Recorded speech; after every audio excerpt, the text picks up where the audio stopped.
इस चैप्टर के क्वेश्चन होंगे question number 4, question number 5, question number 11, question number 14, यानी कि 4 क्वेश्चन दे रहा हूँ इस चैप्टर के। चैप्टर का नाम है विचारक, विश्वास और इमारतें, क्लास 12 हिस्ट्री। 29 दिसंबर को इसका प्री बोर्ड का एग्ज़ाम है। इन 4 क्वेश्चन के बाद ही आप लोग 5वें क्वेश्चन के बारे में सोचना।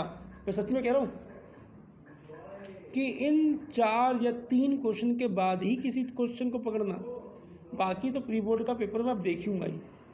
और अगर इन क्वेश्चनों में से फंसा और तुम लोग करके नहीं आए, तब देख लेना क्या होता है तुम लोगों के साथ।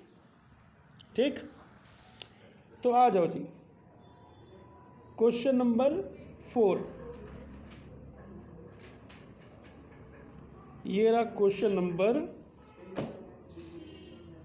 4। ठीक है, पक्का? कसम खा लो अपने अजीज किसी पड़ोसी की, कसम खा लो किसी बालकनी की या गैलरी की। जितने क्वेश्चन करवा रहा हूँ उनको पहले याद करना है, उसके बाद ही आगे बढ़ना है। अब पानी पी लिया एनर्जी के साथ। कह रहा है महायान और हीनयान में क्या अंतर है, बौद्ध धर्म के संदर्भ में बताओ। ठीक है, कह रहा है ईसा की प्रथम शताब्दी में बौद्ध धर्म में बदलाव होना आरंभ हुआ। आंसर की लाइन है कि ईसा की प्रथम शताब्दी में बौद्ध धर्म में बदलाव होना आरंभ हुआ। महात्मा बुद्ध की मृत्यु के बाद बौद्ध धर्म 2 पंथों में बट गया। बौद्ध धर्म 2 पंथों में बट गया महात्मा बुद्ध की मृत्यु के बाद। अब वो 2 पंथ कौन कौन से थे? हीनयान और महायान। अब ध्यान देना यहाँ से, कह रहा है कि जहाँ हीनयान बुद्ध की मूल शिक्षा का अनुसरण या मानते हैं, वहीं महायान मूर्ति पूजा में विश्वास रखते हैं। हीनयान क्या करते हैं भैया? उनकी बौद्ध की शिक्षाओं का अनुसरण करते हैं, और महायान वाले मूर्ति पूजा का समर्थन करते हैं। क्या आगे कि मतलब आरंभ में बौद्ध धर्म की हीनयान शाखा का मानना था कि महात्मा बुद्ध एक मनुष्य थे, लेकिन धीरे धीरे महायान शाखा का उदय हुआ जो महात्मा बुद्ध को भगवान की श्रेणी में रखते थे। डन? पक्का कि भैया हीनयान वाले बौद्ध की शिक्षाओं को महत्व देते थे और महायान वाले बौद्ध को भगवान मानते थे। अब आ जाओ पूरा का पूरा एक्सप्लेन। हीनयान महायान। पहला हीनयान का कह रहा है कि हीनयान महात्मा बुद्ध को आदर्श और पवित्रता का प्रतीक मानते थे। वह उसे एक महान पुरुष मानते थे। ठीक है, महायान में आओ। फर्स्ट पॉइंट में कह रहा है कि जबकि महायान वाले महात्मा बुद्ध को देवता के रूप में पूजा करते थे। 2 बातें आ गई ना, हीनयान और महायान। दूसरा पॉइंट कह रहा है हीनयान शाखा विश्वास, तर्क और विवेक पर अधिक बल देती थी। भाई शिक्षा में जो तर्क दिया जाए, विश्वास बने, उसके ऊपर बल देती थी। लेकिन यहाँ पे महायान वाले, ये महायान शाखा श्रद्धा पर अधिक बल देती थी। श्रद्धा के ऊपर अधिक। श्रद्धा का मतलब मालूम चल गया ना, श्रद्धा कपूर नहीं, श्रद्धा। तीसरा, हीनयान शाखा ने अपने उपदेश, किताबें, साहित्य पाली भाषा के माध्यम में दिए हैं। लेकिन यहाँ पर महायान में, जबकि महायान लोगों ने संस्कृत भाषा का प्रयोग किया है। यहाँ ये क्वेश्चन इंपॉर्टेंट है, आ सकता है। हीनयान शाखा ने मूर्ति पूजा को नहीं अपनाया और यहाँ पर महायान शाखा ने मूर्ति पूजा पर बल दिया। डन। अब नेक्स्ट क्वेश्चन कौन सा है? Question number 5। आ जाओ जी, क्वेश्चन नंबर 5 पे आ जाओ। ध्यान देना, बहुत ही ईजी क्वेश्चन है, पढ़ा चुका हूँ और बहुत पढ़ता भी चला जाऊँगा तो समझ में आ जाएगा। कह रहा है कि महात्मा बुद्ध के अनुयायियों के बारे में आप क्या जानते हो? अनुयायियों का मतलब मालूम है ना, उनको मानने वाले, ठीक है। और स्त्री तथा पुरुष संघ में क्यों जाते थे? स्त्री तथा पुरुष संघ में क्यों जाते थे? कह रहा है बौद्ध के शिष्यों ने जो दल तैयार किया वही आगे चलकर संघ के नाम से जाना गया। बौद्ध धर्म को अपनाने वाले भिक्षु सादा जीवन जीते थे। वे केवल जरूरत की चीज़ें ही अपने पास रखते थे। वह अपने पास कटोरा रखते थे क्योंकि वह दान पर निर्भर थे, इसलिए उन्हें भिक्षु कहा जाता था। सिंपल है, समझाने वाली बात तो कोई नहीं कुछ उसमें। नेक्स्ट पैराग्राफ, आरंभ में केवल पुरुष ही संघ में जाते थे, लेकिन बौद्ध के प्रिय शिष्य आनंद, महात्मा बुद्ध के प्रिय शिष्य आनंद के कहने पर महिलाओं को संघ में आने की अनुमति मिली और महाप्रजापति पहली महिला थी। 1 मार्क्स के अंदर पूछा जा सकता है, अंडरलाइन कर लेना। महाप्रजापति पहली महिला थी जो भिक्षुनी बनी और कुछ महिलाओं को थेरी मतलब जिस महिला ने मोक्ष प्राप्त कर लिया हो उसको हम थेरी कहते हैं, कहा गया। बौद्ध धर्म के अनेक अनुयायी थे जिनमें राजा, धनवान, दास आदि सभी शामिल थे। सब कोई था उसके अंदर, राजा भी थे, धनवान भी थे, दास भी थे, ठीक, वो शामिल थे। अब आ जाओ नेक्स्ट पॉइंट वाइज।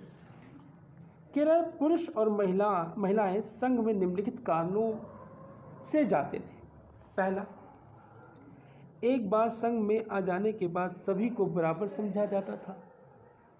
जैसे कि गुरु जी के आश्रम चले जाओ, सबको बराबर समझा जाता था और उनकी पुरानी पहचान समाप्त हो जाती थी। दूसरा, देखा पुरानी पहचान, वहाँ पर गुरु जी के पास जाओगे तो आप अंकल और आंटी, चाहे वो छोटा बच्चा हो या बड़ा, अंकल और आंटी से ही संबोधित किया जाएगा। दूसरा पॉइंट, उस समय प्रचलित धार्मिक प्रथाओं से स्त्री और पुरुष असंतुष्ट थे। ध्यान देना, उस समय प्रचलित धार्मिक प्रथाओं से स्त्री और पुरुष क्या थे? असंतुष्ट थे। क्योंकि उस समय समाज के अंदर जो धार्मिक प्रथाएं चल रही थी उन धार्मिक प्रथाओं से वो असंतुष्ट थे, इसी कारण वो जाते थे। कहाँ? ठीक है,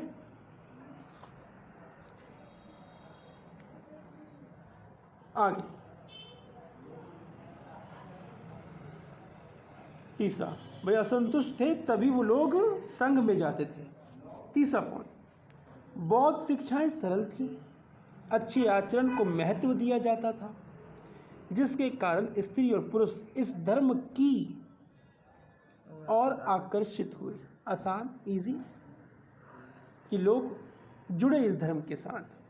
और जुड़ने का कारण की और कारण जो दूसरे पॉइंट में पढ़ा कि धर्म समाज में असंतोष फैल रहा था, धार्मिक असंतोष फैल रहा था, जिसके कारण वो लोग संघ में शामिल होना शुरू हुए।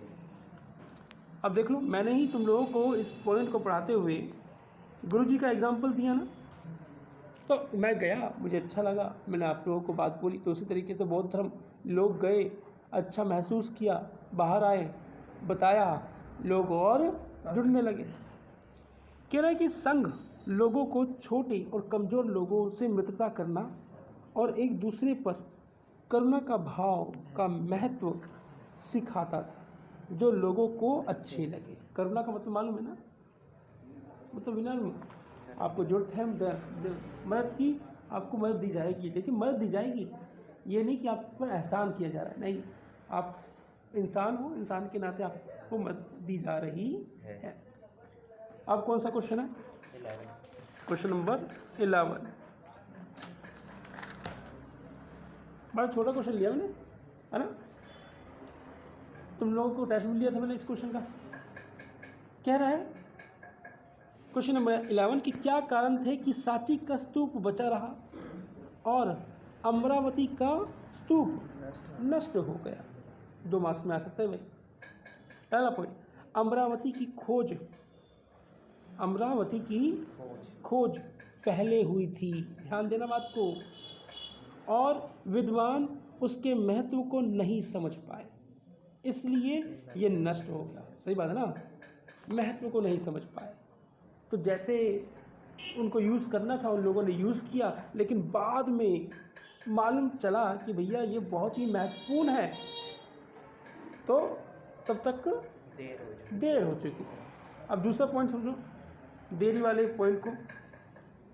1818 में जब सांची की खोज हुई तब सांची का स्तूप वहीं बना रहा, इसके अवशेष दूसरे देश यानी कि पेरिस या लंदन में नहीं भेजे गए, जबकि अमरावती यानी कि पहले पॉइंट में जो लिखा हुआ है अमरावती के अवशेष कई जगह बिखर गए दूसरे देशों में भेजने के कारण। कि भैया कोई भी परीक्षण अगर करना है तो लोगों को बुलाया गया, सामान को, मूर्तियों को, अवशेषों को दूसरी जगह भेजा नहीं गया। तो दूसरे तक में सांची का स्तूप इसलिए बचा रहा क्योंकि भैया उसको पर्यवेक्षण उसको देखने सब कुछ करने के लिए लोगों को बुलाया गया। अब कौन सा क्वेश्चन है?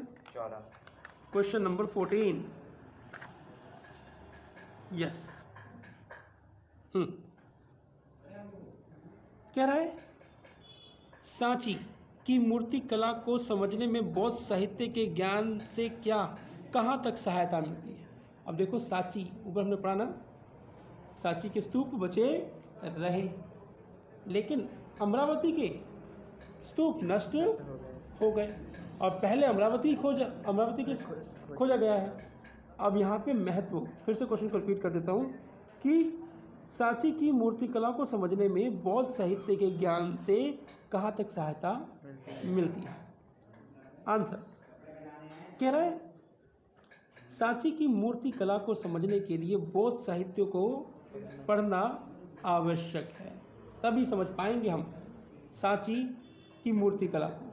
ठीक है, बिना साहित्य पढ़े हुए हम तोरण द्वार पर बनी चित्रकारी, विभिन्न मूर्तियाँ और उनके भाव नहीं समझ सकते हैं। कि भैया तोरण द्वार पर बनी चित्रकारी, विभिन्न मूर्तियाँ और उनके भाव कैसे समझेंगे? हमें अगर उसका अर्थ ही नहीं मालूम चलेगा तो क्या हम समझ पाएंगे कि इस संकेत का मतलब, इस भाव का मतलब, इस चित्रकारी का मतलब क्या है, ये क्यों बनाई गई है? तो इसलिए बौद्ध साहित्य का पढ़ना बहुत ज़रूरी है सांची की मूर्तिकला को समझने के लिए। कोई प्रॉब्लम? पहला पॉइंट, तोरण द्वार पर बनी एक मूर्ति का अध्ययन करने पर जब उसकी तुलना जातक कथा से की जाती है तो ये पता चलता है कि ये एक ऐसे दानी राजा की मूर्ति है जिसने अपना सब कुछ एक ब्राह्मण को दान में दे दिया और स्वयं जंगल में रहने लगा। देखा, अब अध्ययन किया तो मालूम चला ना कि भैया ये किस राजा की मूर्ति है। दूसरा पॉइंट, अनेक प्रतीक चिन्हों की मूर्ति का अध्ययन के लिए भी बौद्ध साहित्य का अध्ययन जरूरी है। उदाहरण के लिए कई मूर्तिकारों द्वारा पेड़ की मूर्ति बनाई गई है और उसकी पूजा करते हुए अनेक लोगों को दिखाया गया है, जिसकी जानकारी बौद्ध चरित्र से मिलती है कि इस वृक्ष के नीचे महात्मा बुद्ध को ज्ञान प्राप्त हुआ था। इसी प्रकार चक्र की मूर्ति, जिसकी जानकारी बौद्ध साहित्य से मिलती है। अब देखो ना, उन्हीं चित्रों से मालूम चला ना कि बौद्ध जी को ज्ञान की प्राप्ति कैसे हुई, कहाँ हुई। पॉइंट नंबर 3,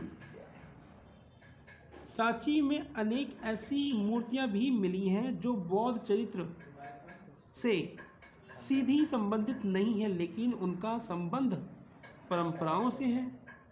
साहित्यिक परंपराओं का अध्ययन करने से अनेक मूर्तियों के भाव समझ में आए।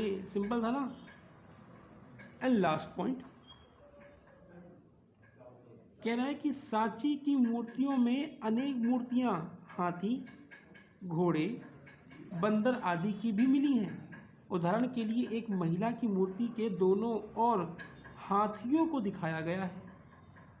हाथी महिला पर जल छिड़क रहे हैं, हाथी महिला पर जल छिड़क रहे हैं। बहुत से इतिहासकार उन्हें बुद्ध की मां मानते हैं, तो कुछ उन्हें गजलक्ष्मी मानते हैं।